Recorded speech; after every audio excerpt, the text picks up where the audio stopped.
পুলিশকে রাজনৈতিক হাতিয়ার হিসেবে ব্যবহার করার যেই অপসংস্কৃতি রয়েছে সেটি বন্ধ করতে হবে। পুলিশের আইনগত সুরক্ষা ও নিরাপত্তা নিশ্চিত করতে হবে। জনগণের সেবাপ্রাপ্তির অন্যতম মাধ্যম থানাগুলোকে আধুনিকায়ন করতে হবে। থানার যে প্রযুক্তিগত এবং পরিবহনগত যে অপ্রতুলতা রয়েছে সেটির সীমাবদ্ধতা নিরসন করতে হবে।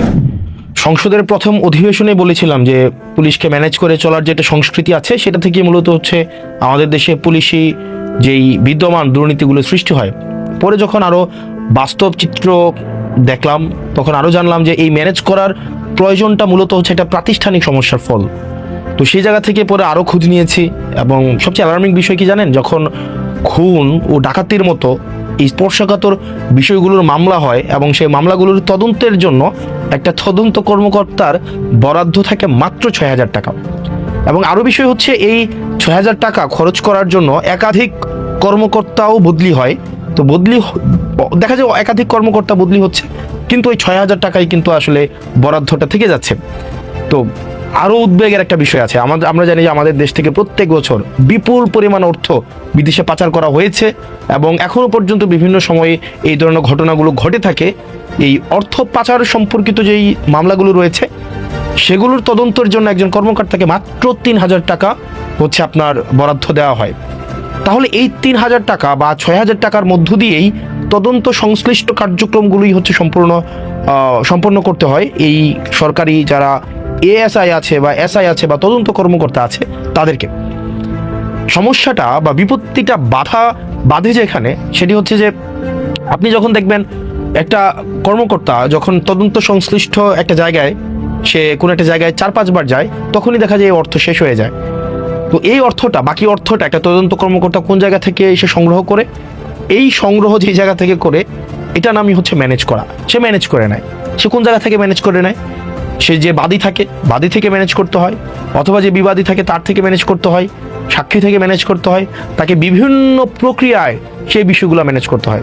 এবং অনেক পুলিশ সদস্যদের কাছে যখন আমরা কথা বলেছি তখন আমরা শুনেছি মামলার কাজে আদালতে যে যাতায়াত হয় অথবা সাক্ষী প্রদানের জন্য কিংবা তদন্ত সংক্রান্ত বিভিন্ন বিষয়ে পর্যবেক্ষণের জন্য যে খরচগুলো হয় সেগুলোর জন্য কিন্তু সরকারি কোনো বরাদ্দ থাকে না। ফলে এসব প্রত্যেকটা ব্যয় এই তদন্ত কর্মকর্তাদের প্রত্যেকের নিজস্ব বেতন থেকে বহন করতে হয়।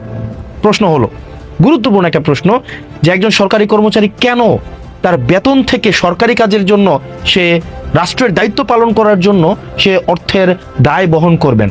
আর বিশেষত কনস্টেবল, এএসআই বা এসআই তাদের বেতনই বা কত? একটা এএসআই বা এসআই কয় টাকা বেতন পায়? এই সীমিত বেতনের মধ্যে এই কার্যক্রম কতটা সম্ভব? সুতরাং আমি যদি এই বিদ্যমান সমস্যাটা রেখে আমি যদি একটা তদন্ত কর্মকর্তার কাছ থেকে স্বচ্ছতা প্রত্যাশা করি তাহলে সেটা এক ধরনের হিপোক্রেসি। অর্থাৎ আমার এই বিদ্যমান ব্যবস্থাটাই একটা তদন্ত কর্মকর্তা, পুলিশের এএসআই, এসআই, কনস্টেবলকে দুর্নীতির দিকে, যেটাকে আমরা একটা একাডেমিক শব্দে বলি ম্যানেজ করার দিকে ঠেলে দেয়। আরেকটা বিষয় হচ্ছে যে, এবং এটার মধ্য দিয়ে আমরা দেখতে পাই যে একটা দুর্নীতির স্থায়ী একটা প্রাতিষ্ঠানিক দায়মুক্তির ব্যবস্থা গড়ে ওঠে।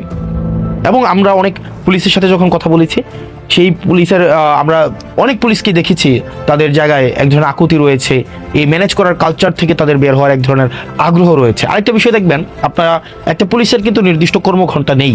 আমরা সংসদে বলেছিলাম যে 15-16 ঘন্টা বা তারও বেশি সময় যে ওভারটাইম করানো হয় সেটার জন্য যেন তাদেরকে ওভারটাইম দেওয়া হয়। কারণ তাদের যে চাকরির প্রকৃতি একটা জরুরি সেবামূলক কার্যক্রম এবং তাদের জায়গা থেকে দেখা যায় আমাদের লোকবলের ঘাটতি রয়েছে, সেই জায়গা থেকে তাদের ওভারটাইম এবং জরুরি ভিত্তি বিবেচনা করে তাদের অনেক সময় তাদের প্রত্যাশিত বা তাদের বরাদ্দ কাজের থেকে বেশি সময় ডিউটি করতে হয়।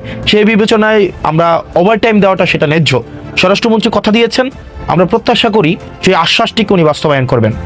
পাশাপাশি আরও নিশ্চিত করতে হবে তাদেরকে যেন এই ম্যানেজ করে যে কালচার রয়েছে সেই কালচার থেকে তাদেরকে বের হয়ে আসতে এই সরকার তার ব্যবস্থাপনা নেয়।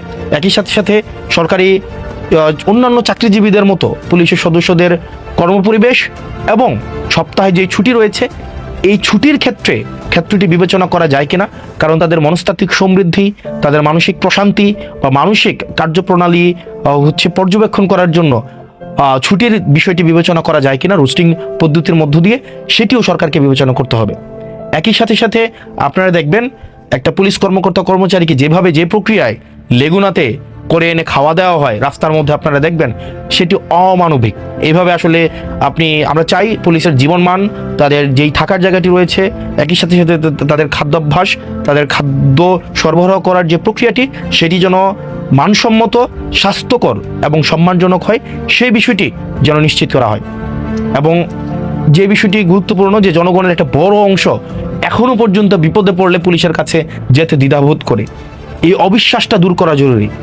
এমন একটি পরিবেশ আমাদেরকে গড়ে তুলতে হবে যেখানে মানুষ প্রথমেই যেন পুলিশের শরণাপন্ন হয় এবং পুলিশ যেন তার আস্থার জায়গায় মানুষ পুলিশকে নিয়ে আসে। এর জন্য প্রয়োজন আমাদের গুরুত্বপূর্ণ পরিবর্তন দরকার। যেমন পুলিশকে আমাদের না বলা শেখাতে হবে এবং রাষ্ট্রীয় ট্রেনিংয়ের মধ্য দিয়ে সেটি নিশ্চিত করতে হবে।